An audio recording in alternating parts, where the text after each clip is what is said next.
paper is called A Bizarre Jurassic Maniraptoran Theropod with Preserved Evidence of Membranous Wings. The name Yi-Chi was derived from Mandarin.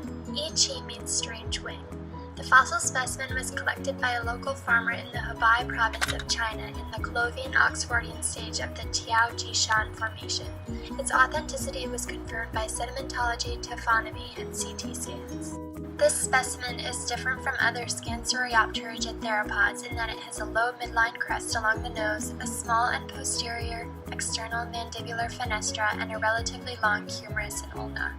The specimen was inferred to be an adult because of the closed neurocentral sutures of the visible vertebrae. Using an imperial equation, its body mass was calculated to be about 380 grams.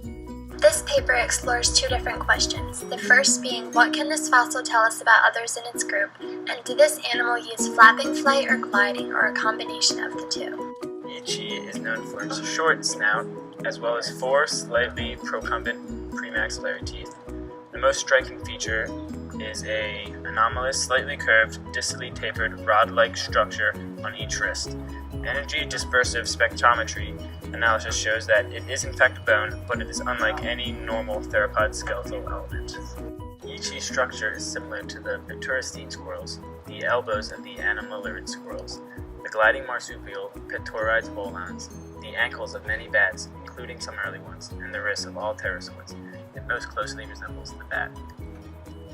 There are stiff filamentous feathers around the skull, which are 15 to 20 millimeters long, and above and below the neck, which are 30 millimeters long. These feathers show possible branching patterns, but it is hard to observe due to the dense preservation of the fossil.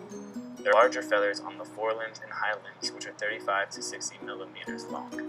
Numerical phylogenetic analysis places Yi-Chi within the enigmatic Scansoriopterygidae family, which are known for the elongated third finger and highly modified pelvis. Yi resembles other basal paravians in its overall skeletal structure, and particularly in its thoracic girdle and appendages. However, while the paravians had feathered wings but probably could not fly, Yi did not have feathered wings and probably could not achieve powered flight. However, some of its large flight feathers seem to be partially replaced by membranes supported by the styloform element on each carpus and possibly connected by the manual digits. The styloform element was most likely used to support an aerodynamic skin membrane, similar to modern flying squirrels, based on the presence of patches of membranous soft tissue near the styloform element in digits 2 and 4.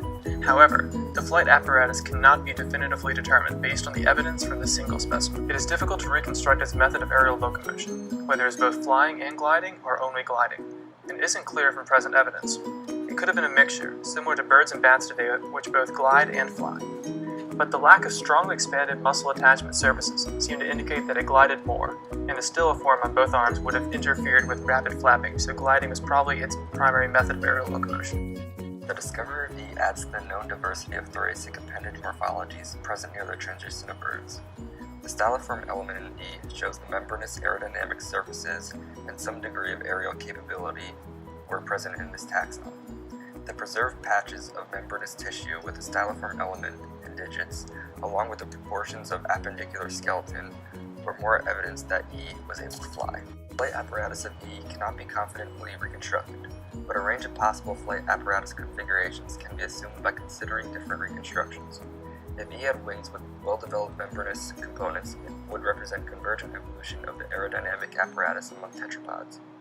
Yi may have relied more on gliding over flapping due to its structure. Membranous wings supported by a styloform element represents an unexpected detour on the path to birds, and shows that the development of feathered wings was not the only form that dinosaurs grew into.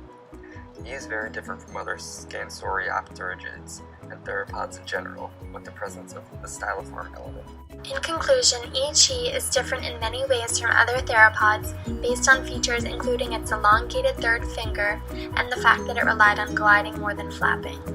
Any conclusions made are not definite due to the nature of the specimen and the fact that this is currently the only Yi-Chi found. In the future, though, it is possible that more conclusions would be made about the way of life of Yi-Chi.